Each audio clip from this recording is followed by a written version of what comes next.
Haleluya. Shalom kepada semua. Salam merdeka buat semua jemaat kita dari Malaysia. Tuhan Yesus memberkati kita semua dan juga memberkati bangsa kita Malaysia. Negara yang tercinta, 64 tahun kita sudah mencapai kemerdekaan. Dan puji Tuhan, hari ini kita mengingati perayaan dan juga kemerdekaan yang sudah kita capai.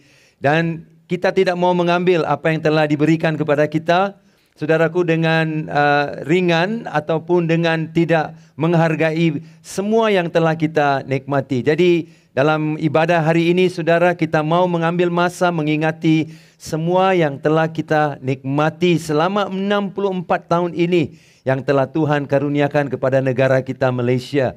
Saudara, saya pasti saudara yang dari Malaysia mencintai negara ini dan juga jemaat-jemaat yang dari luar dari Malaysia juga, saudara mengasihi dan mencintai negara ini kerana kesejahteraan negara ini juga adalah kesejahteraan kita semua, saudara. Amin. Jadi saudara, mari kita memulakan ibadah hari Minggu ini, saudaraku, dengan bangkit berdiri dan kita akan menyanyikan nyanyian lagu kebangsaan Malaysia, iaitu Negaraku. Mari saya undang jemaat semua bangkit berdiri bersama-sama.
Amin. Mari kita berdoa bersama-sama dan kita memberkati negara kita Malaysia, saudara.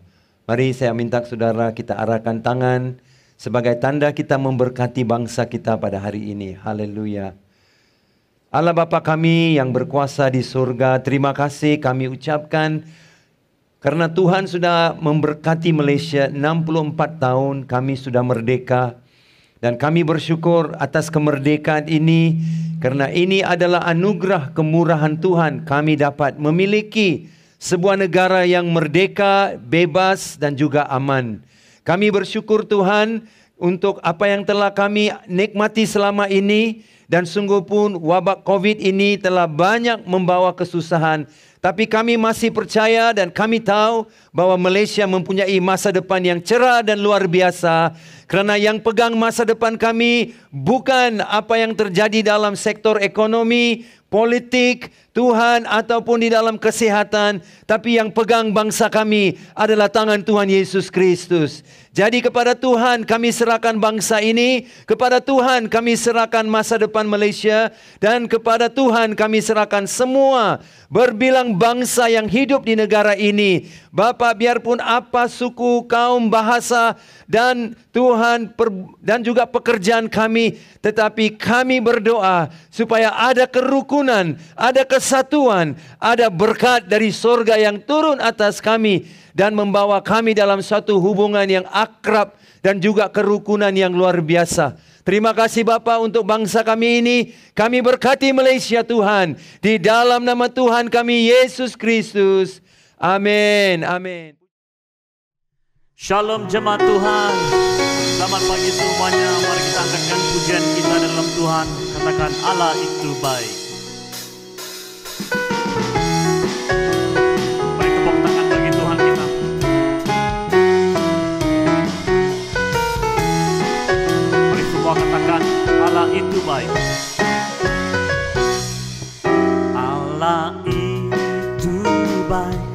sungguh baik bagiku. Ditunjukkannya kasih setianya, Dia menyediakan yang ku perlukan, menyatakan kebaikan, menyatakan kebaikan, menyatakan kebaikannya padaku. Kasih setianya tak pernah berubah, dulu, sekarang, dan selamanya. Ajarlah kuasa dalam namanya, Yesus luar biasa. Tepuk tangan bagi Tuhan kita, angkatkan pujian kita. Mari sama-sama katakan. Lah itu baik, sungguh baik bagimu, ditunjukkannya kasih setianya, Dia menyediakan yang ku perlukan, menyatakan kebaikan, menyatakan kebaikan, menyatakan kebaikannya padaku. Kasih setianya tak pernah berubah, dulu, sekarang, dan selamanya. Ajarkan kuasa dalam namanya, Yesusku luar biasa, Yesusku luar biasa, Yesusku luar biasa. Sekali lagi, Yesusku luar biasa, Yesusku luar biasa. Tepuk tangan bagi Tuhan kita.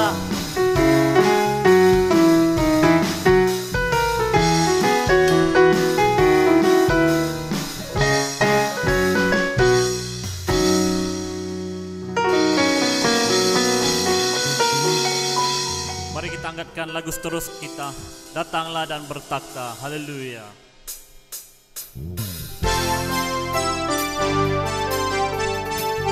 Mari tepuk tangan bagi Tuhan kita.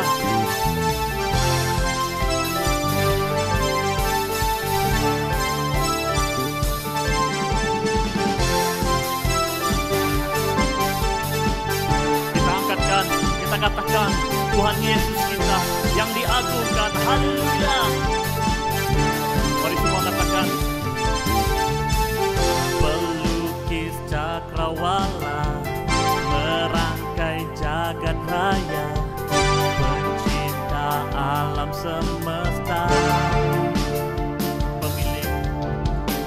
pemilik kehidupan yang sanggup menyelamatkan. Dialah jalan kebenaran.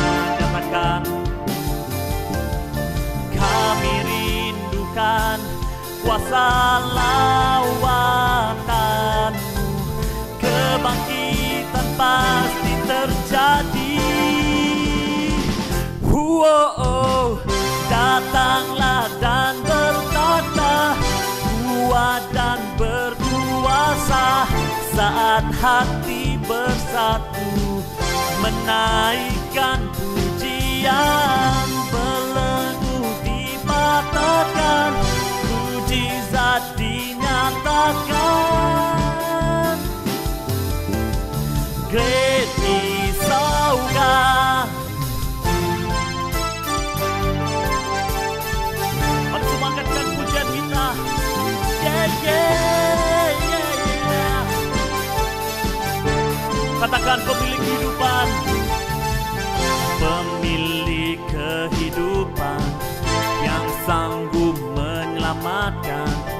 Dialah jalan kebenaran. Kami rindukan tunjukkan kuasa lawatanmu. Kebangkitan pasti terjadi. Datanglah dan bertakhta, kuat dan berkuasa. Saat hati bersatu, menaikkan pujian, belenggu dipatahkan, mujizat dinyatakan.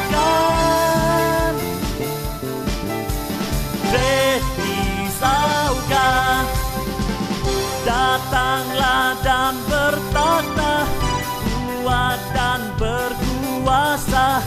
Saat hati bersatu, menaikkan pujian, belenggu dinyatakan, mujizat dinyatakan.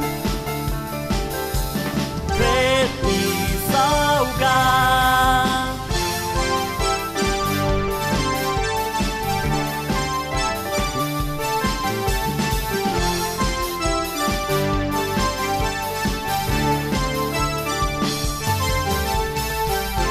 haleluya. Mari semua kita menyembah Tuhan di tempat ini. Kita angkatkan penyembahan kita di dalam Tuhan. Haleluya Yesus.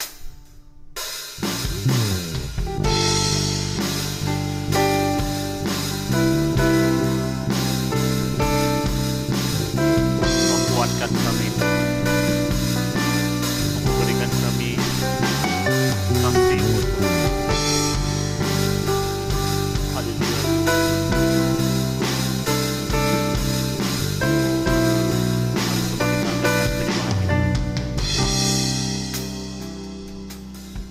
Bapakku datang dan berserah, ku nyatakan Kau yang berkuasa dalam gelap. Kau setia, Kau cahaya bagiku.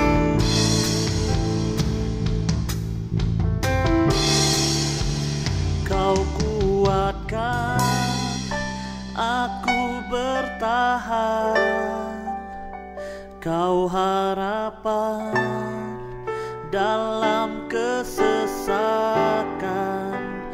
Kau buktikan kesetiaan-Mu Tuhan. Engkau Allah Immanuel.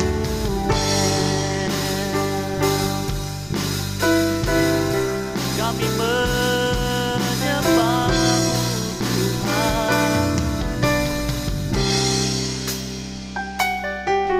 Bapakku datang untuk menyembah, ku nyatakan Kau yang berkuasa dalam lemah. Kau sempurna, Kau cahaya hidupku.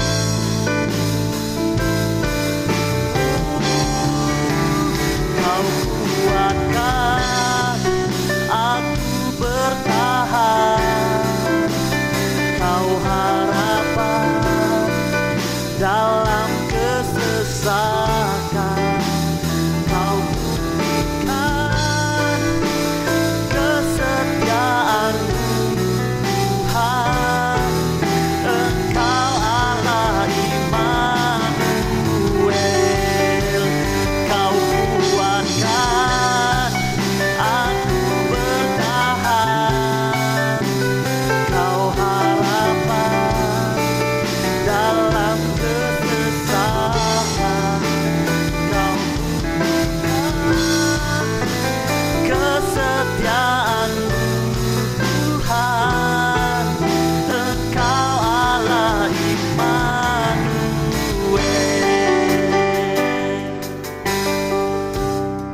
angkatkan lagu ini sebagai doa kita bagi negara kita Malaysia.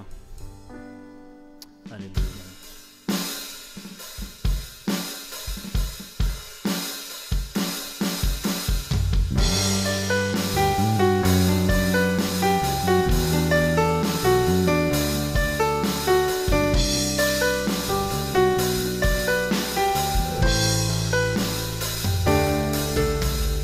Yesuslah Tuhan yang layak ditinggikan, layak disembah oleh suku-suku bangsa. Dengan darah-Mu Kau telah tebus dosaku, genapi Tuhan firman-Mu atas negeriku. Sama-sama kita angkatkan penyembahan ini dalam Tuhan. Katakan, Yesuslah Tuhan. Yesuslah Tuhan yang layak ditinggikan, layak disembah oleh suku-suku bangsa. Dengan darah-Mu Kau telah tebus bangsaku, genapi Tuhan firman-Mu atas negeriku. Hatiku rindu melihat kemuliaan-Mu, hatiku rindu melihat curahan kuasa-Mu di tanah tercinta, negeriku Malaysia. Ku berdoa Malaysia, penuh kemuliaan-Mu Malaysia, bagi kemuliaan-Mu. Ya Allahku, nyatakan kemuliaan-Mu. Ya Allahku, nyatakan curahan kuasa-Mu di tanah tercinta, negeriku Malaysia. Ku berdoa Malaysia, penuh kemuliaan-Mu Malaysia, bagi kemuliaan-Mu. Mari kita angkatkan doa kita. Kita angkatkan penyembahan kita dalam Tuhan.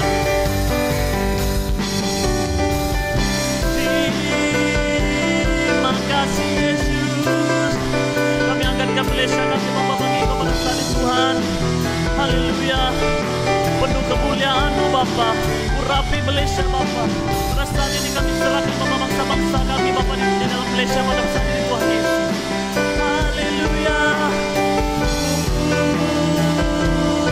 Mari semua angkatkan penyembahan ini.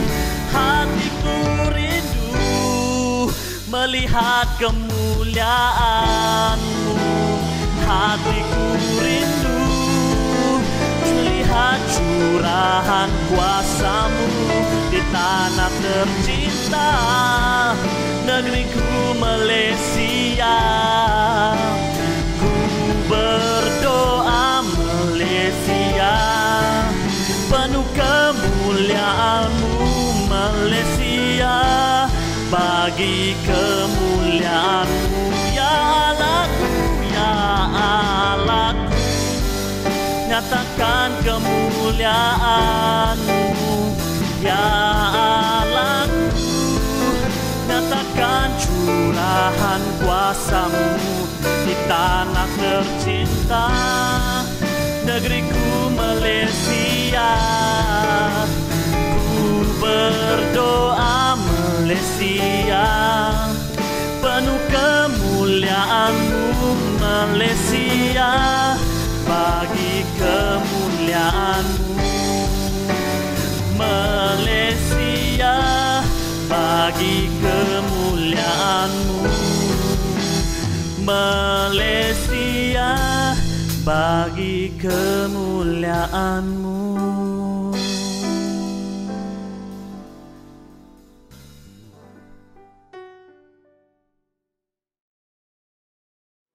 Hai Jemaat Summit, selamat pagi, selamat hari Minggu, dan selamat beribadah. Dan di kesempatan ini juga kami ingin mengucapkan selamat menyambut Hari Kemerdekaan yang keberapa, Dayan? 64. Malaysia sudah tua, Tapi diberkati. Amin. Dan pagi hari ini juga kami ingin menyambut kedatangan bagi kamu yang pertama kali mengikuti ibadah bersama kami. Dan kami minta kerjasama daripada kamu untuk scan QR Code yang tertera pada skrin kamu sekarang. Para pastor dan pemimpin akan menghubungi kamu selepas kebaktian ini.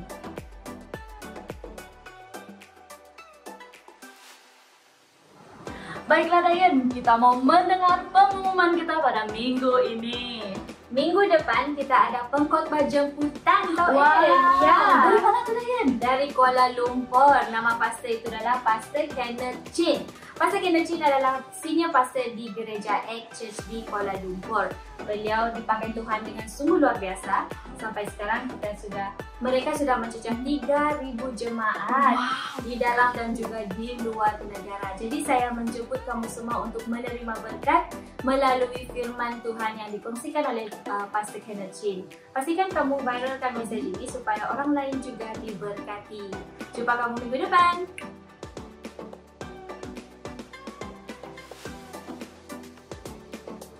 Baiklah, pengumuman kita yang seterusnya adalah kebaktian doa dan puasa 40 hari NECF. Seperti yang kita semua sudah tahu, Dayan, doa dan puasa ini sudah pun bermula sejak 7 Ogos yang lepas dan akan berlangsung sehingga 15 September. Betul. Dan untuk pengetahuan kamu semua, buku doa ini kamu boleh muat turun secara percuma di laman web NECF. Gratis, guys. Yes, gratis. Jadi sempena dengan doa dan puasa ini, marilah kita bersama-sama bergabung dan berdoa untuk pemulihan, kekuatan, dan kebangkitan rohani terjadi di Malaysia.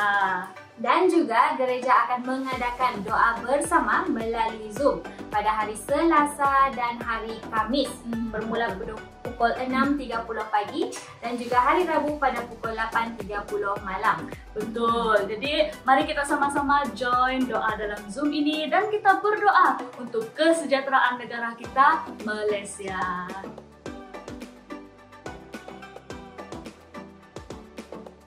Oke, minggu depan kita ada Pastor Kenneth Chin kan? Aha, betul. Minggu satu lagi kita ada Pastor Andy Ani. Wow, EPCC sangat diberkati dengan pastor-pastor yang luar biasa. Betul, Pastor Andy Ani adalah pastor dari SID On The Rock Miri, Sarawak.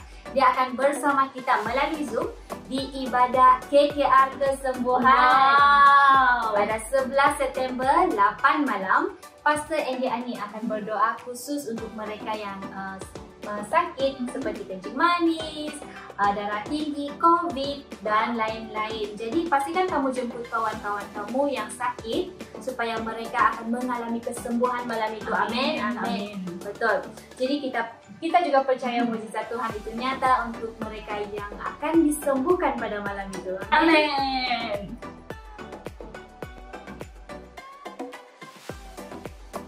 Oke, seterusnya ini adalah update dari Dana Help COVID. Seperti yang kamu lihat, ini adalah gambar-gambar pendermaan air mineral dan katil kepada pesakit COVID di Hospital Besar Pulau Pinang dari Dana Help COVID gereja kita. Terima kasih banyak untuk pemberian Anda dalam Dana Help COVID ini. Dan Dana Help COVID ini masih terbuka sekiranya kamu mau memberi. Mari kita terus memberi ke Dana Help COVID ini dan memberkati mereka yang dalam keperluan, khusus sekali dalam musim pandemik ini.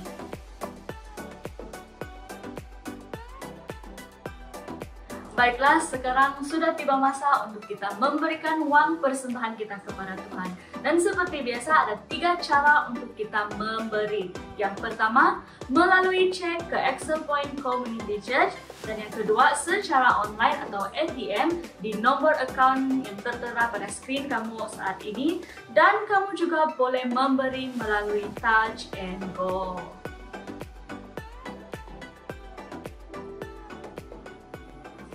Baiklah, sebelum kita memberi, mari saya pimpin kita semua di dalam doa. Haleluya Bapa, Tuhan kami mengucap syukur kerana kami dapat berkumpul bersama melalui online kebaktian pada pagi ini dan juga kesempatan untuk kami untuk menabur dalam kerajaan Engkau Bapa. Tuhan berkati setiap tangan yang sempat memberi pada pagi ini dan juga yang tidak sempat memberi Bapa. Berkati keluarga mereka, pekerjaan, kesehatan dan pelayanan mereka Bapa. Dan juga biar apa yang kami berikan pada pagi ini akan meluaskan dan juga meninggikan nama Engkau di tempat ini. Terima kasih Bapa, ini doa kami serahkan semua di dalam tangan Engkau. Dalam nama Tuhan Yesus kami mengucap syukur dan berdoa. Amin.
Satu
Terima kasih kepada semua yang melayani dan juga terima kasih untuk partisipasi saudara di dalam ibadah hari ini, termasuk tetamu yang pertama kali hadir. Saya mengalukan kedatangan saudara dan seperti yang disebut tadi, jangan lupa untuk tinggalkan kontak saudara supaya kami mau berhubung dan bersama dan mengenal saudara lebih.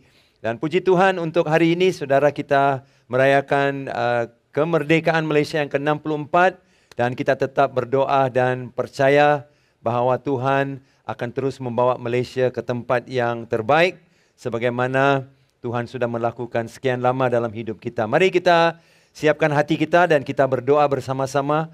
Tuhan, terima kasih untuk firman yang kami mau dengar. Tuhan, bawa kami di dalam pengertian firman-Mu supaya kami akan ada suatu kebenaran, pencerahan, perwahyuan, terombosan dan kemenangan, dan juga Tuhan menjadi penawar bagi hidup yang kami sangat-sangat perlukan dalam hidup ini. Di dalam nama Tuhan kami yang baik, kami sudah berdoa. Amin. Puji Tuhan. Saudara, soalan yang menjadi juga tajuk firman Tuhan hari ini. Apakah yang kita harus lakukan pada waktu kita tidak tahu apa yang kita mesti lakukan? Okey saudara, saudara sudah tangkap tajuknya. Apa yang kita harus lakukan pada waktu kita tidak tahu apa yang mesti dilakukan? Saudara pernah di dalam keadaan seperti itu, di mana saudara berada di satu keadaan di mana kamu tidak tahu apa yang mesti dilakukan. Jadi apa yang kita mesti lakukan pada waktu kamu tidak tahu apa yang mesti kamu lakukan, saudara? Ya, itu yang penting sekali. Nah, saudara, saya mau saudara lihat apa yang sudah kita lakukan selama ini. Dan sampai sekarang kita tidak tahu apa lagi yang ada dan perlu dilakukan. Saudara, kita telah disuruh untuk bersihkan tangan dan juga pakai pelitup muka, saudara. Kemudian sekarang kita disuruh pula pakai 2 mask. Apalagi saudara, kita disuruh bukan saja pakai 2 mask, pakai lagi face shield. Baru-baru saja pengumuman dibuat. Nah, saya tidak katakan jangan buat. Saya katakan buat semua ini. Ini nasihat daripada Kementerian Kesihatan. Jadi kita tidak lawanlah, kita rakyat yang baik. Ada amin kah? Jadi saudaraku, kita selalu buat yang terbaik. Dan ini juga untuk kesejahteraan kesihatan kita. Tetapi maksud saya, sudah satu demi satu kita sudah buat. Tetapi seperti saudaraku tidak ada jalan keluar. Apa yang kita mesti buat?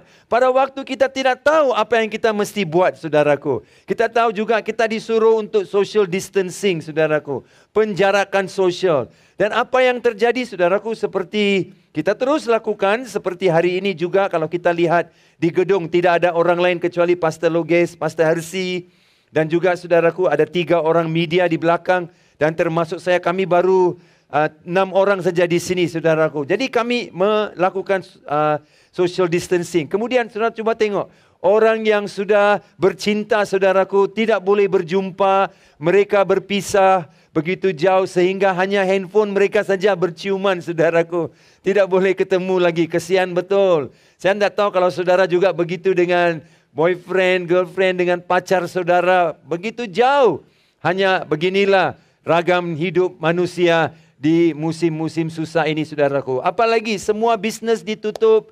Sorry, we are closed. Lama sudah kita disuruh tutup. Kita sudah tutup bisnes, saudaraku. Banyak karyawan, banyak ahli-ahli bisnes di dalam gereja kita yang tutup kafenya, yang tutup, saudaraku, semua bisnesnya. Nah, saudaraku, masa yang mencabar sekali. Tetapi apa yang kita mesti buat?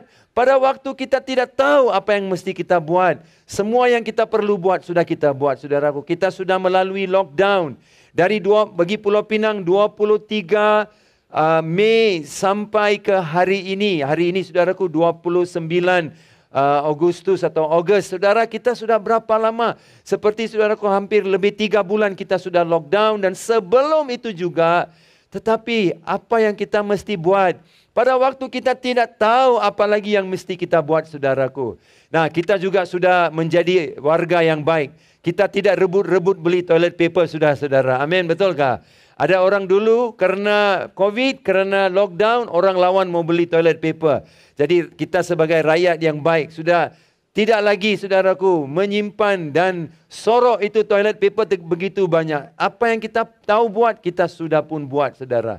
Gereja sudah ditutup. Lama sekali gereja ditutup. Dan saudara tidak ke gereja kerana perintah kawalan pergerakan. Saudara, apalagi banyak juga perintah untuk kerja dari rumah. Kecuali kalau saudara kerja production di kilang, saudara tak bolehlah kerja dari rumah. Saudara harus ke kilang.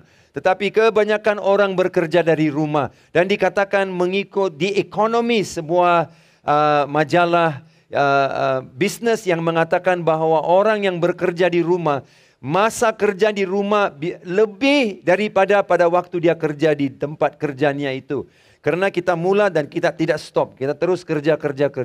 Kita sudah disuruh untuk work from home dan kita sudah lakukan. Apa yang kita mesti buat pada waktu kita tidak tahu apa yang mesti kita buat, saudara. Dan juga saudaraku, ada banyak yang terjadi di dalam dunia hari ini di mana kita melihat bukan saja dari segi perubahan sosial, perubahan saudaraku dari segi fizikal, dari segi ekonomi yang sudah kita lihat dampaknya. Tetapi Malaysia hari ini di dalam merayakan 64 tahun kemerdekaan. Dan dalam 3 tahun yang lalu saja saudaraku, kita sudah ada 3 orang Perdana Menteri, saudara. Tun Mahathir, saudaraku, Tan Sri Muhyiddin Yassin, sekarang saudaraku Ismail Sabri, saudaraku. Dalam 3 tahun kita sudah ada 3 Perdana Menteri. Kita sudah tukar Perdana Menteri, dan sedang Perdana Menteri ditukar, kabinet pun ditukar, saudara. Dan saudaraku, semua yang kita tahu buat, kita sudah buat. Soalannya, saudaraku, tetap terlintas dalam pikiran kita, saudaraku. Soalannya adalah, apa yang kita mesti buat pada waktu kita tidak tahu apa yang kita mesti buat, saudaraku. Biasanya pada waktu kita tidak tahu apa yang kita mesti buat dan kita sudah begitu lama di dalam sesuatu kondisi, emosi yang pertama menonjol adalah apa, saudara? Perasaan marah. Mungkin, saudara, semua yang kita tahu buat, kita sudah buat dan sekarang tinggal apa? Apa yang kita mesti buat pada waktu kita tidak tahu apa yang perlu dibuat. Masa itu kita tetap jadi marah, saudaraku. Tetapi ada firman yang saya mau saudara semua lihat daripada khotbah ini. Apa yang harus kita lakukan pada waktu kita tidak tahu apa yang mesti dilakukan, saudara. Saudara, firman yang saya maksudkan itu adalah Mazmur 37 dan ayat yang ke-8. Firman Tuhan berbunyi begini. Berhentilah marah dan tinggalkanlah panas hati itu. Ini macam firman untuk saya ini. Sebab saya dengar selalu berita-berita politik, berita, saudaraku, COVID. Wah, saya bilang kita sudah dari Maret 18 hari bulan 2020. Kita mula MCO 1.0, saudaraku. Sampai hari ini kita sudah masuk MCO atau PKP 3.0 sudah. Tapi saudaraku, keadaan tidak berubah. Jadi bila kita tidak tahu apa yang mesti kita buat, saudara, perasaan emosi yang pertama adalah kita menjadi marah. Tetapi Mazmur 37 ayat 8 berkata, berhentilah marah dan tinggalkanlah panas hati itu. Jangan marah, itu hanya membawa kepada kejahatan. Saya mau semua jemaat di rumah baca sehingga jiran kamu semua terkejut. Baca firman ini kuat-kuat. 1, 2, 3. Berhentilah marah dan tinggalkanlah panas hati itu. Jangan marah, itu hanya membawa kepada kejahatan. Amin. Jadi saudaraku, ingat, jangan kita membenarkan perasaan marah itu menguasai dan menakluki hidup kita itu. Dikatakan, saudara, pada waktu seseorang ataupun sesuatu masyarakat ataupun sesuatu negara melalui krisis, dikatakan mereka akan melalui 5 tahap krisis. Tadi saja kita belajar ini di dalam Alpha Workplace Conference. Saudara, kita belajar ada 5 tahap krisis yang kita lalui. Dan tahap yang pertama, saudara, yang kita lalui selalunya adalah tahap dampak, yaitu pada waktu krisis itu mula turun di dalam hidup kita ataupun krisis itu mula sampai di dalam masyarakat itu, mula saudaraku, ada impactnya di dalam negara itu. Itu adalah tahap pertama. Mungkin pada tahap ini kita terkejut. Kita macam, saudara, tidak tahu apa yang harus kita buat. Kita seperti tidak pasti. Hai, apa yang kita sedang alami. Ya, seperti orang yang berdepan dengan maut, orang yang berdepan dengan kematian. Bila dia berdepan dengan maut, orang yang dikasihi dan dicintai itu, dia dalam keadaan syok, saudaraku. Begitu terkejut sehingga dia tidak boleh memikirkan masa depannya dengan baik. Ya, ini dikenali sebagai tahap dampak, saudara. Selepas kita melalui tahap dampak, kita melalui tahap hero, saudara. Hero ini ataupun wira, saudara. Di mana kita mula menukar diri kita, mengubah cara hidup kita dan melawan dampak itu sehingga kita boleh menangani dampak itu. Contohnya, saudara, bila kita pertama kali gereja ditutup, kita sudah mula pakai Zoom, sudah mula pakai online, live streaming, pre-recorded, saudara. Semua macam saluran kita sudah telah melakukan dengan kerinduan jemaat untuk menyembah, saudaraku, dan menerima firman, disampaikan ke rumah masing-masing. Saudaraku, ini dikenali sebagai tahap wira, hero, di mana kita berusaha menukar dan melawan dampak yang mula mencabar hidup kita. Dan yang ketiga, saudaraku, setelah beberapa lama di dalam tahap hero itu, kita mengalami tahap kekecewaan. Disillusionment. Kita mula rasa macam, kekecewaan. Berapa lama lagi? Berapa lama lagi kita kena begini? Kapan saya boleh pulang ke kampung? Ya, saudara, kapan saya boleh lihat tunang saya? Ya, saudaraku, kapan saya boleh pergi ke kafe, saudara? Ya kan, ada beberapa ketika kita tidak boleh keluar dari rumah, tidak boleh juga, saudaraku, buat perkara-perkara yang kita sudah buat. Seperti contoh orang yang tidak boleh potong rambutnya, saudaraku. Saya hampir macam mau jadi orang gila, sudah rambut saya jadi panjang, tidak boleh cari orang untuk potong rambut saya. Ada juga jemaat yang beli mesin potong rambut, saudaraku. Tapi saya tak berani pakai, nanti jadi botak kau, saudara. Jadi saya pun minta Suzy cakap, aku nak mau. Nanti susah kau jadi botak nanti. Nah, saudara, kita mula melalui kekecewaan. Demi kekecewaan, saudaraku. Selepas kita melalui kekecewaan, dan kalau kita tidak mengatasi diri kita dari tahap kekecewaan, nah, saudara, kita akan terus, saudaraku, mungkin mengalami apa yang dialami orang hari ini. Ada yang bunuh diri, saudaraku, ada yang depresi, saudara, ada yang stres, ada yang sakit, saudaraku. Tadi ditanya, kalau bawa jemaat yang mau mengikuti KKR dengan Pastor Andy, Pastor RC tanya, sakit hati bolehkah bawa yang sakit hati? Boleh, saudaraku, tidak ada masalah. Sakit apapun boleh, sakit jiwa juga boleh, saudara. Bawa saja. Nah, saudara, orang yang mengalami kekecewaan, kalau tidak kondisinya berubah, mungkin dia mengalami, saudaraku, sakit jiwa, saudaraku, tekanan, emosi, depresi, saudaraku, dan juga harus makan obat.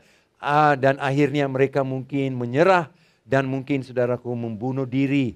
Ataupun, saudaraku, tidak mau lagi mereka berdepan dengan kekecewaan itu. Nah, inilah waktunya kita harus berhati-hati. Kalau kita sudah tahu apa yang kita perlu buat, nah, kita akan masuk ke tahap yang keempat, di mana ini dikenali sebagai tahap pembangunan kembali. Dan selepas kita sudah belajar membangun kembali, saudara, itulah waktunya kita akan mula hidup bijak. Ini tahap yang terakhir, hidup bijak. Saya tidak tahu saudara di dalam tahap kemana, di tahap yang keberapa. Mungkin ada yang di dalam tahap yang pertama, dampak, masih belum sembuh lagi. Ada mungkin masih di tahap yang kedua, hero ataupun wira. Mungkin saya berdoa tidak saudara berada di tahap yang ketiga, di mana dibendung kekecewaan yang berterusan, saudaraku. Sehingga saudara mau menyerah kalah. Saya harap saudara akan keluar supaya saudara boleh masuk ke bahagian pembangunan dan kembali untuk memulihkan kondisi saudara, dan justru kita dapat hidup bijak, saudara. Ya, supaya kita dapat hidup bijak. Saudara, soalannya tadi adalah, apakah yang kita mesti lakukan pada waktu kita tidak tahu apa yang mesti kita lakukan? Saudara, dalam kondisi itu, Mungkin kalau saudara di dalam tahap yang ketiga, kekecewaan, saudara seperti itu mungkin. What must we do when we do not know what to do? Ya kan? What must we do when we do not know what to do? Ini tajuk firman. Apa yang perlu kita lakukan pada waktu kita tidak tahu apa yang perlu kita lakukan? Wah, itu adalah masa sulit dalam hidup seorang manusia, dalam seorang pribadi. Malaysia merayakan 64 tahun kemerdekaan, saudaraku, pada tanggal 31 Ogos ini. Dan saudara tahu bahawa kita sudah 64 tahun merdeka. Dan saya suka apa yang sering dikatakan oleh Jemaat Indonesia. Sekali merdeka, tetap merdeka, saudara. Amin. Nah, begitu juga, saudara, ada beberapa aspek kehidupan negara kita yang perlu dimerdekakan. Kita melihat apa yang sedang berlaku dalam arena politik negara kita. Dalam 3 tahun kita sudah ada 3 Perdana Menteri, saudara.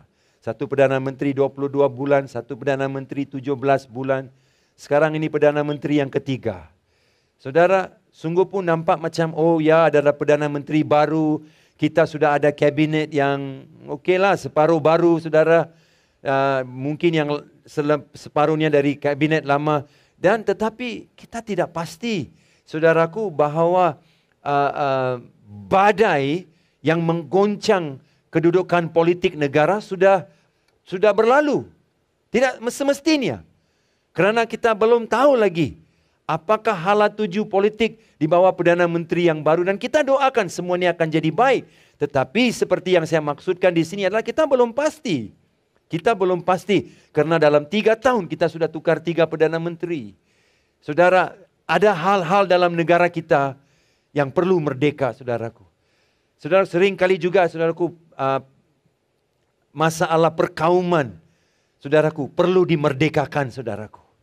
Oh, saudaraku, kita mesti jangan benarkan perkauman memecah belahkan bangsa ini, saudara. Tidak hanya kita melihat, oh itu Melayu, oh itu Cina, itu India, itu dusun, itu Kadazan. Saudaraku, kita asing-asingkan.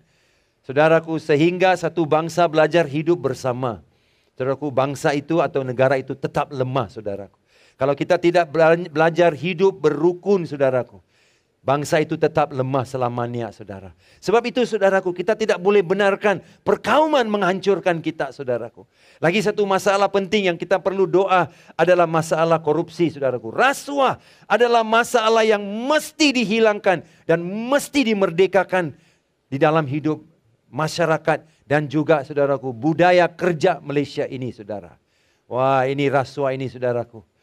Kita berdoalah, saudara, supaya orang-orang yang sering terlibat dalam budaya rasuah ini akan sadar dan berhenti. Karena mereka mesti sadar bahawa tiap kali ada yang mengambil, mesti juga ada yang memberi. Betul? Jadi kalau yang memberi berhenti, yang mengambil juga tidak ada bisnes. Jadi kita mesti doakan dari segi hal ini, saudaraku, yaitu korupsi, rasuah, akan berhenti dan Malaysia akan mengalami kemerdekaan, saudaraku. Dan juga yang ketiga, 4, saudaraku, kita mesti mengalami kemerdekaan, saudaraku, dalam ekonomi bangsa kita. Karena apa yang telah COVID lakukan menyebabkan, saudaraku, ekonomi sudah begitu hancur. Dan yang kelima, di mana kita mesti merdeka dari segi, saudara, yaitu kita mesti bebas daripada perang terhadap COVID ini, saudara. Nah, karena 5 masalah ini yang perlu kita merdeka, saudara. Perlu kita merdeka, yaitu dari segi politik, saudaraku. Dari segi masalah perkauman, saudaraku. Ketiga, saudaraku, masalah rasuah ini, saudaraku. Kita mesti merdeka, saudaraku. Masalah ekonomi yang keempat, saudaraku, mesti kita merdeka. Dan yang kelima, saudaraku, kita mesti merdeka, saudaraku, daripada perang terhadap COVID ini. Saudara, ada 5 hal yang perlu kita merdeka. Tetapi mungkin di hari ini, di tahap ini, kita sedang berduduk, kita sedang di satu tahap di mana kita tanya soalan ini. Apa yang mesti saya buat pada waktu saya tidak tahu apa yang mesti saya buat? What must I do when I do not know what to do? Apa yang mesti saya buat pada waktu saya tidak tahu apa yang harus saya buat, saudara? Ada satu cerita yang saya mau bawa saudara pada hari ini, yaitu dari 2 Tawarikh pasal yang ke-20. Cerita 3 tentera asing datang menyerang Raja Yehoshafat, Raja Yehuda. Ya, Yehuda dengan Israel sudah berpisah. Ini serangan ke atas bangsa Yehuda. Nah saudara, pada waktu itu Raja Yehoshafat sangat takut. Dan seluruh rakyatnya menjadi sangat takut. Karena tiba-tiba ada dampak, saudaraku. Dampak yang besar. Dan selepas dampak, mereka harus bangkit ke tahap wira, tahap hero. Dan kalau tidak, saudaraku, selepas lama dalam hidup, mereka akan mengalami kekecewaan. Dan kalau tidak mereka menangani kekecewaan, saudaraku, mereka mungkin masuk ke tahap yang lebih serius. Tapi kerana mereka menangani kekecewaan, mereka akan masuk ke tahap pemulihan. Dan kemudian hidup yang bijak. Nah saudaraku, di tahap ini, tahap dampak. Datang 3 tentera asing menyerang Raja Yehoshafat. Dan Raja Yehoshafat masuk ke ruang ibadah dan dia berdoa, saudara. Ini doanya yang saudara boleh lihat di dalam firman 2 Tawari 20 ayat 12. Ya Allah kami, tidakkah engkau akan menghukum mereka? Karena kami tidak mempunyai kekuatan untuk menghadapi laskar yang besar ini. Karena 3 tentera yang datang menyerang kami. Nah ini pengakuan jujurnya. Kami tidak tahu apa yang harus kami lakukan. Kami tidak tahu. Kami tidak tahu. Dalam 3 tahun ini saudaraku, dari Pakatan Harapan kepada Perikatan Nasional, sekarang kerajaan baru, ada yang cakap tidak mau pakai Perikatan Nasional, mau pakai Keluarga Malaysia. Ya, bagus apa saja yang kita pakai. Janji saudaraku, kita hidup seperti nama yang telah diberikan untuk kerajaan itu. Kalau Keluarga Malaysia, bagus, puji Tuhan. Mari kita eratkan, akrabkan hidup kekeluargaan sebuah keluarga besar bangsa Malaysia ini. Nah saudaraku, dari tahun 2018, pada waktu ada perubahan pertama kali, saudara, bila satu kerajaan, satu parti memegang negara Malaysia selama 60 tahun, saudaraku, pada tahun 2018, kerajaan berubah. Di mana dipimpin oleh kerajaan yang baru. Nah, bagi saya kemenangan yang terbesar bukan Pakatan Harapan dan juga kekalahan terbesar kepada Barisan Nasional. Bukan itu, bagi saya bukan itu. Bagi saya kemenangan yang terbesar, saudara, pada tahun 2018, 9 hari bulan Mei bila ada pilihan raya, kemenangan terbesar adalah rakyat. Rakyat Malaysia. Karena rakyat Malaysia, saudaraku, tanpa ada pertumpahan darah, puji Tuhan, 60 tahun satu parti memerintah, kalau ada perubahan politik, pasti biasanya ada pertumpahan darah, ada konflik, ada persengketaan, tetapi puji Tuhan, Malaysia, saudaraku, masuk ke era yang baru di bawah kerajaan baru tanpa pertumpahan darah dan juga, saudaraku, peralihan kuasa yang aman, damai. Puji Tuhan. Puji Tuhan. Syabas kepada semua ahli politik yang dengan betul-betul, saudaraku, dengan hati yang baik menyerahkan kuasa dan mengambil kuasa tanpa, saudaraku, pertumpahan darah. Puji Tuhan. Seperti yang saya katakan tadi, kemenangan terbesar adalah rakyat. Kerana rakyat keluar mengundi dan rakyat berkata, siapa saja kerajaan, kalau you tak betul, kami akan tukar kamu. Itulah kemenangan terbesar. Bagi saya, 9 hari bulan Mei 2018, kemenangan terbesar, saudaraku, sungguh pun Pakatan Harapan menang, tetapi kemenangan terbesar adalah kepada rakyat Malaysia yang sekaligus mengingatkan semua ahli politik. Kalau kau tidak memerintah dengan baik, kalau kau penuh dengan korupsi, kalau kau tidak ikut jalur apakah kebenaran yang telah pun diasaskan untuk kemenangan dan juga untuk kejayaan bangsa ini, kami akan tukar kamu. Jadi kuasa rakyat, itulah kemenangan terbesar. Jadi banyak yang kita sudah lalui dan akhir-akhir ini kita sudah melalui pertukaran 3 kerajaan. Dan memang ada soalan dalam hati saya dan juga pasti di banyak hati rakyat, banyak jemaat juga. Apa yang kita buat pada waktu kita tidak tahu apa yang perlu kita buat lagi? Wah, ini sangat satu yang sangat susah. What do you do when you do not know what else to do? Kamu tidak tahu apa lagi yang perlu dibuat. Apa yang kita mesti buat?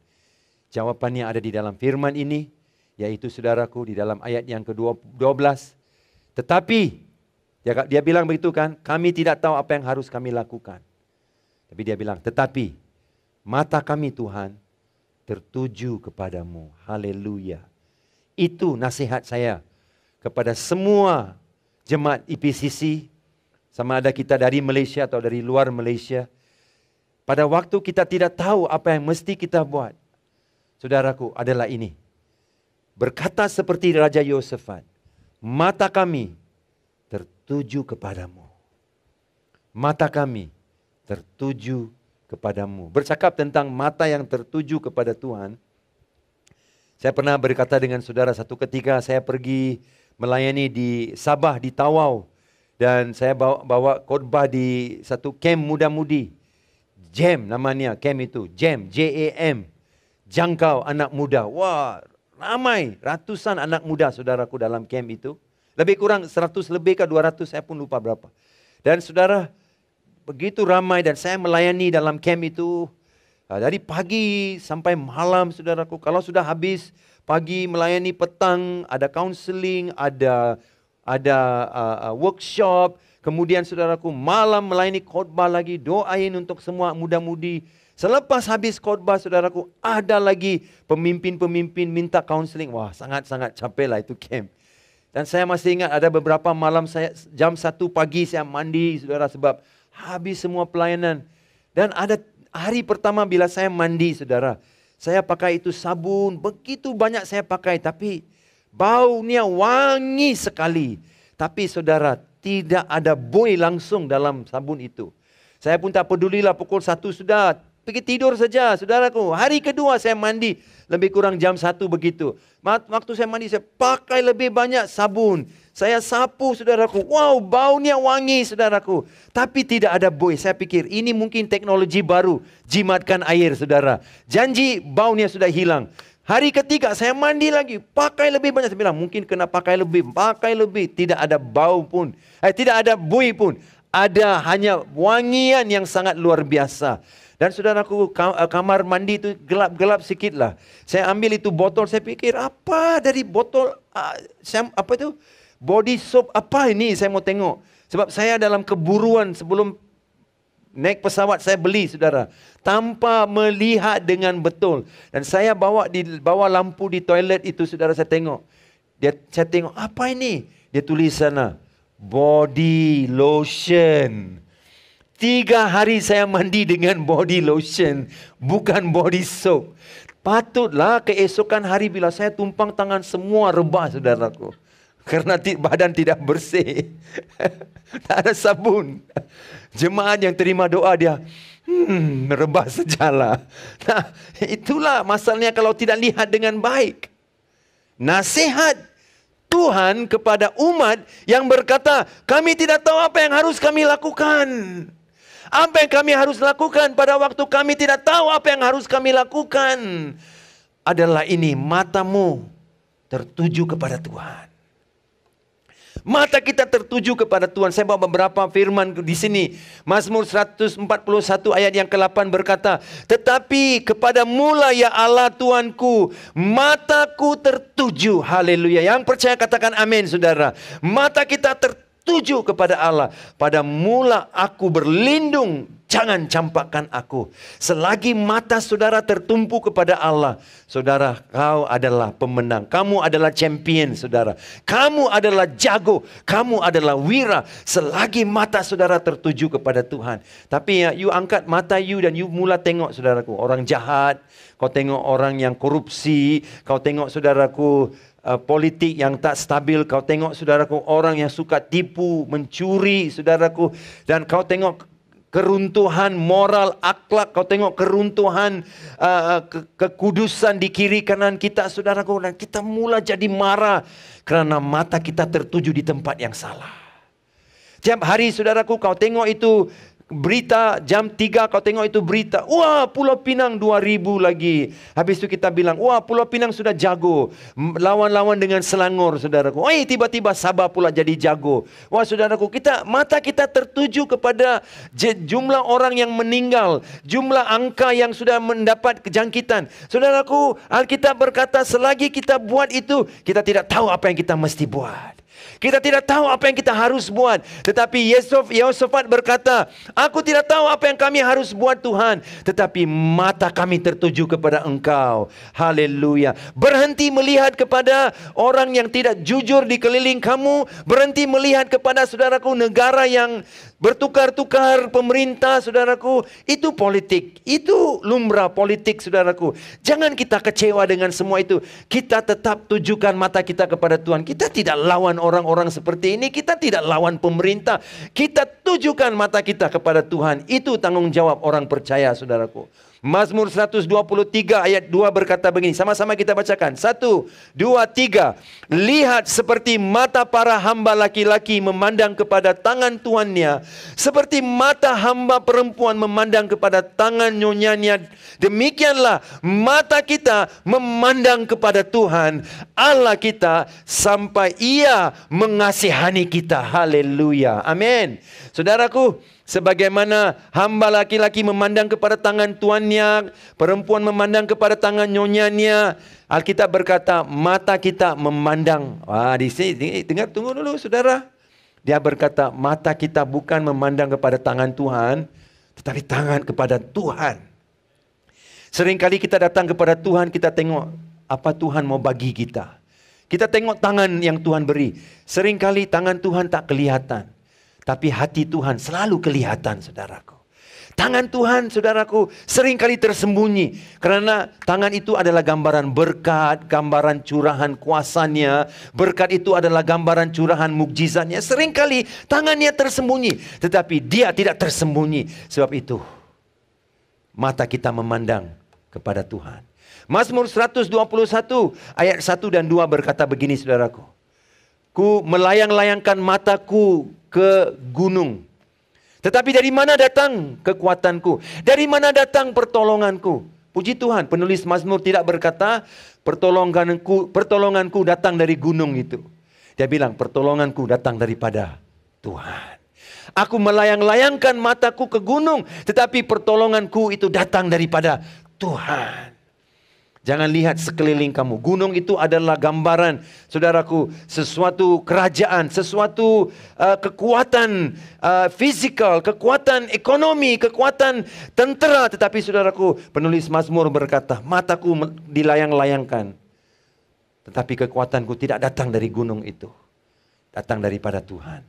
Nah saudara, 2 Korintus 4:18. Saya mau dorong saudara-saudari semua.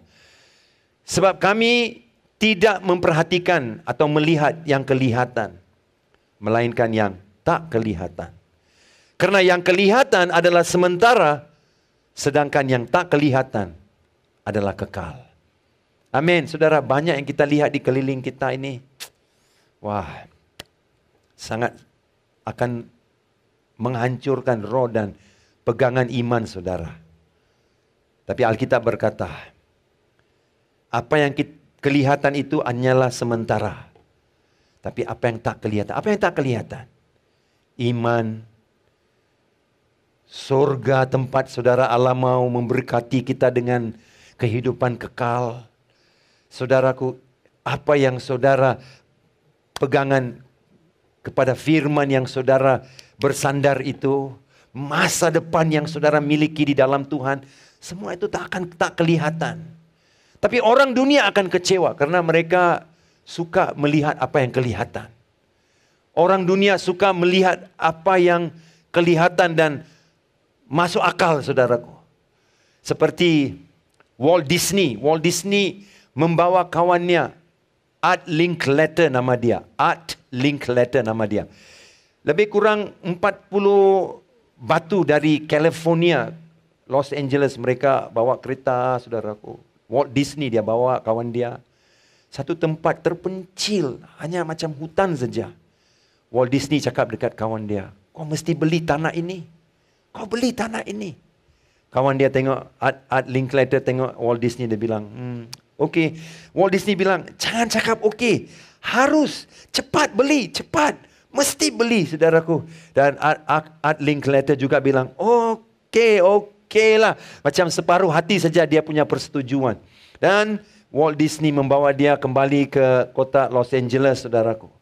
Tetapi Art Linklater tidak membuat keputusan untuk membeli tanah itu.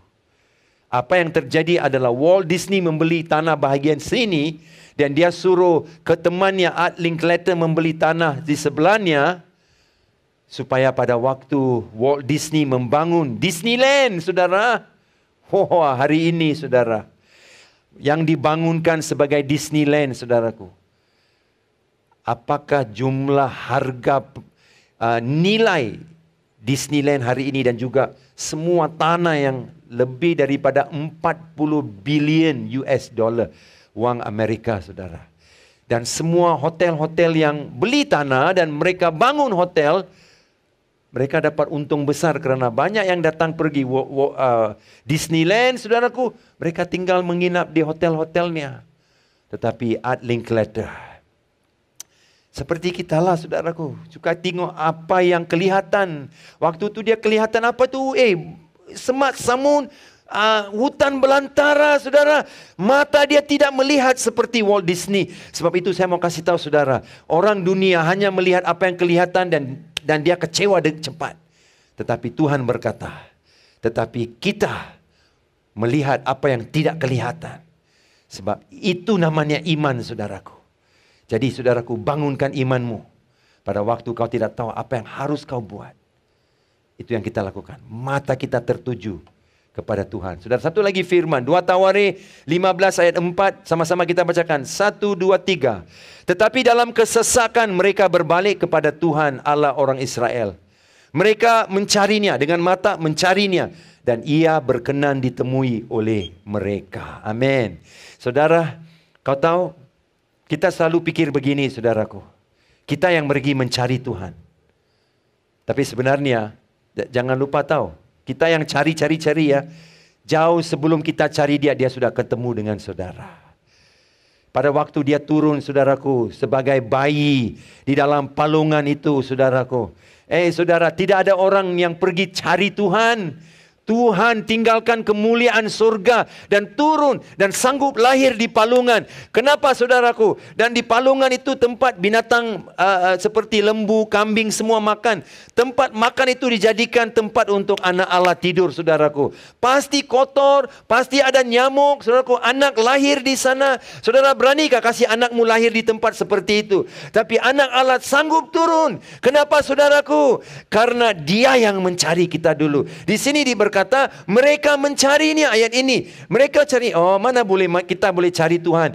Tuhan yang cari kita dulu, saudaraku. Dan Alkitab berkata, dan ia berkenan, Tuhan berkenan ditemui oleh mereka. Berarti, saudaraku, dia menunjukkan dirinya kepada mereka. Haleluya. Dia berkenan ditemui oleh mereka. Seperti, saudaraku, bila saya bermain dengan anak perempuan, dengan anak lelaki saya di rumah, kita main ini, kita main sembunyi-sembunyi. Ada kan? Kita main sembunyi-sembunyi. Ada kalanya saya sembunyi di tempat, anak saya susah mau cari saya, saudara. Kemudian dia menangis, dia bilang, mana Daddy? Mana kita boleh jumpa kamu? Saya keluar, saya ketawa. Tapi dia menangis, dia bilang, kamu jahat. Dia bilang, kamu sembunyi di tempat susah. Okey, saya bilang, okey, main lagi. Jadi bila main dia pergi pejam mata, dia bilang 1, 2, 3, 4, 5. Saya pergi sembunyi, mana tahu, saudaraku? Di bawah meja lah, mana susah mau cari. Saya sengaja mau anak saya ketemukan saya. Seperti ini, saudaraku. Manusia seperti mencari kita orang lah. Pergi cari konon, susah-susah cari dia. Tapi dia berkenan. Amin. Seperti Daddy ini berkenan. Hanya sembunyi di bawah meja, saudara. Di bawah meja saja. Anak saya dia buka mata, saudaraku. Dia tengok, Daddy. Wah, dia happy. Daddy ini berkenan supaya anak itu ketemukan Daddy ini. Ada amin, saudara. Itu Tuhan kamu. Sebelum matamu tertuju kepada dia, dia sudah menemukan saudara. Ingat Zakius, saudaraku. Zakius orangnya pendek. Saudaraku, dia itu pemungut cukai. ketua pemungut cukai, saudaraku. Itu namanya di Malaysia pengarah jabatan hasil dalam negeri. Itu Zakius, saudaraku. Lukas 19 ada cerita dia. Alkitab berkata, Zakius, orangnya pendek, saudara. Dia tidak boleh melihat Yesus lewat di kota Jericho itu, saudara. Apa yang dia buat? Dia panjat pokok, saudaraku. Dia panjat sebatang pokok dan dia cuba melihat Yesus. Tapi saudara tahukah? Alkitab tidak mengatakan dia berjaya melihat Yesus. Tak, Alkitab hanya berkata Yesus berjaya melihat dia. Dan bilang, Zakius, turun kau. Dan tahu nama Zakius itu berarti apa? Zakius berarti yang benar. Kudus. Wah, ini orang bukan kudus, ini macam kudis, saudara. Dia curi banyak wang orang, saudaraku. Dia taruh cukai lebih. Yang pajak itu, saudaraku, selalunya lebih tinggi daripada yang dituntut oleh orang Romawi. Yesus tidak panggil dia, pendek, turun. Yesus tidak katakan, penipu, turun dari pokok. Nah, dia panggil dia macam ini. Hai yang kudus. Saya pasti semua orang kampung di tempat kota Jericho itu bilang, kenapa dia panggil dia kudus? Dia ini bukan kudus, dia ini kudis, tahu Tuhan. Tapi Yesus tidak mau jadi famous dengan orang ramai. Yesus sanggup jadi famous dengan satu orang itu. Yang cuba melihat Yesus.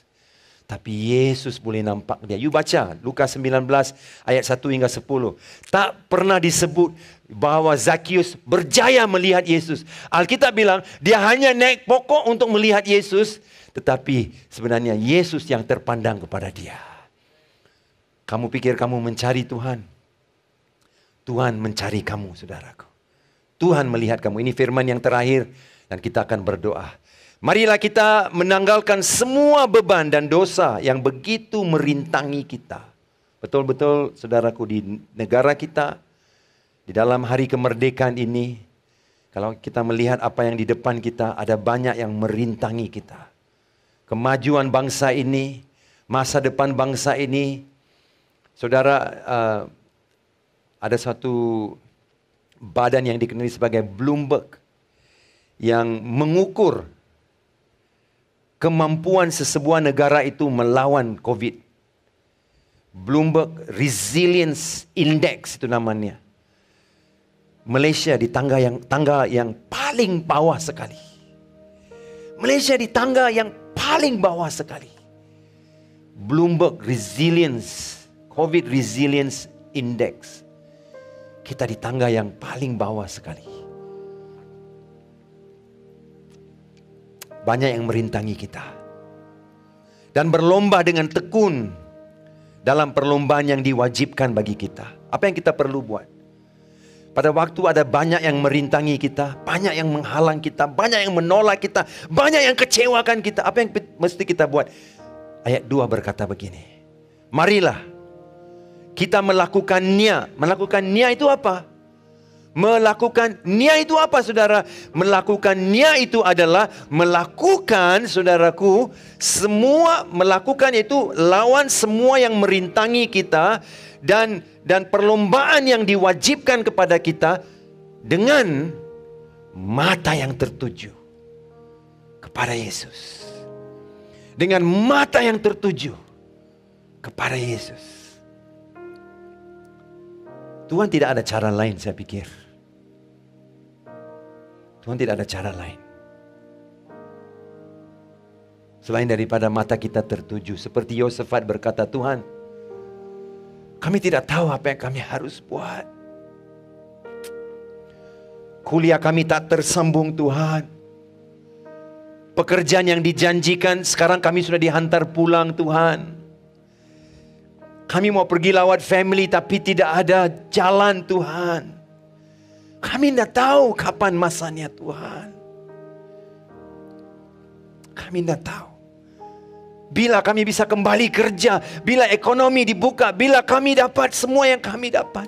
Tuhan, bila keadaan kondisi Malaysia akan berubah, bila kami akan ada, Tuhan, suatu kepimpinan yang stabil dan bukan yang berganti-ganti, Tuhan. Kami tidak tahu apa yang kita mesti buat pada waktu kita tidak tahu apa yang kita mesti buat. Apa yang kita mesti buat pada waktu kita tidak tahu apa yang kita mesti buat. Ibrani 12:2 dan 2 Korintus 20:12 sama. Melakukannya dengan mata yang tertuju kepada Yesus. Kalau tidak kan saudara, cepat marah loh. Cepat marah, cepat dendam, cepat putus asa, pikir oke lah aku pindah pergi Australia lah. Aku pindah pergi cari negara lain lah. Oh Denmark semua COVID sudah tiada lagi, sudah kosong. Tidak ada vaksin pun tak perlu, pakai mask pun tak perlu, social distancing tak perlu, tunjuk itu apa? Vaksin COVID pun tak perlu. Maka mau pindah pergi Denmark lah, saudara. Mungkin itu jalan pintas kan? Karena kita marah. Tapi janji Tuhan, apa yang kita mesti buat? Pada waktu kita tidak tahu apa yang kita mesti buat, mata kita tertuju kepada Dia. Yesus, saudaraku, Dia adalah yang memberikan kepada kita, yang membawa kita kepada akhir perlombaan itu dengan gagah. Membawa kita ke akhir perlombaan itu sebagai jago, saudaraku. Mata kita tertuju kepada Dia. Mari saudaraku, angkat tanganmu.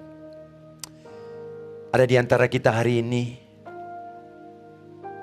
kau berkata begini, Tuhan, apa aku buat? Pada waktu aku tidak tahu apa yang mesti aku buat. Apa saya mesti buat Tuhan?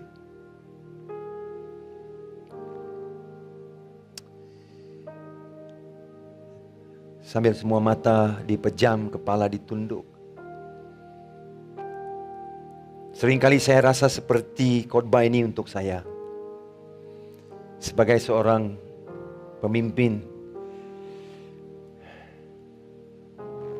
ada banyak hal yang perlu ditentukan.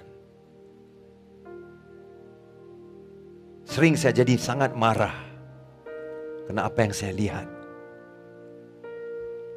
Tapi Tuhan berkata, Sam, pada waktu kau tidak tahu apa yang kamu mesti lakukan. Apa yang saya mesti lakukan? Pada waktu saya tidak tahu apa yang mesti saya lakukan. Adalah pada waktu saya membenarkan mata saya tertuju kepada Dia. Oh, terima kasih Tuhan. Terima kasih Bapa, berkatilah. Kalau benar saudara adalah orang yang dalam kondisi yang sama seperti saya. Saudara bertanya soalan yang sama, apa yang saya mesti buat? Pada waktu saya tidak tahu apa yang saya mesti buat. Angkat tanganmu. Angkat tanganmu. Angkat tanganmu. Tuhan mau jamamu malam, pagi hari ini. Tak kapan saja saudara dengar khotbah ini. Berkati Tuhan jemaat yang tangannya sudah ditadahkan ke surga. Curahkan berkat-Mu di atas tadahan tangan itu Tuhan. Mengalirlah roh-Mu Bapa. Ajar kami untuk mata ini Tuhan. Oh, melihat Tuhan. Sebagaimana bujangnya Elia Tuhan. Bujangnya Elisa yang tidak melihat akan kereta kuda dan perapian yang mengelilingi mereka. Tetapi bujangnya hanya melihat tentera Aram yang mengelilingi mereka. Bapa, buka mata kami seperti Engkau membuka mata bujangnya Elisa itu, supaya kami melihat perapian yang mengelilingi kami Tuhan. Tuhan berkati. Bapa, berkati gereja ini, supaya kami tahu apa yang kami mesti buat. Berkat Allah Bapa, Anak, Roh Kudus memberkatimu. Haleluya. Dan yang belum kenal Tuhan Yesus, tapi pagi ini kamu berkata, saya mau jadi orang Kristen. Saya buka hati saya, pastor. Saya mau terima Yesus. Kalau sudah siap, ikut doa ini. Senang saja. Saya pimpin, saudara ikut. 1, 2, 3. Tuhan Yesus, aku percaya Engkaulah Juru Selamatku. Tidak ada Tuhan lain kecuali Engkau. Aku bersandar kepada pekerjaan sempurna kayu salib yang mengampuni dosa saya dan membuka jalan untuk saya menikmati hidup yang baru, hidup yang kekal di dalam anugerah Yesus Kristus. Saya menerima Yesus sebagai Tuhan dan Juru Selamat. Haleluya. Amin. Amin. Kalau saudara percaya bahwa itu adalah kerinduan saudara, tengok ada screen di sini saudaraku, ada QR code, scan dan bagi tahu, ya saya mau terima Yesus, saya mau Yesus jadi Juru Selamat. Dan kami akan berkoneksi dan memimpin saudara di dalam hidup baru ini dengan Yesus. Mari jemaat semua tetap tujukan matamu, karena hari-hari ke depan kita mungkin tidak tahu apa yang kita harus lakukan. Itu adalah rahasia surgawi yang terbaik yang dikongsikan Allah buat saudara dan saya. Tuhan Yesus memberkati semua. Shalom. Dan tetap saudara diberkati dalam Tuhan Yesus. Amin.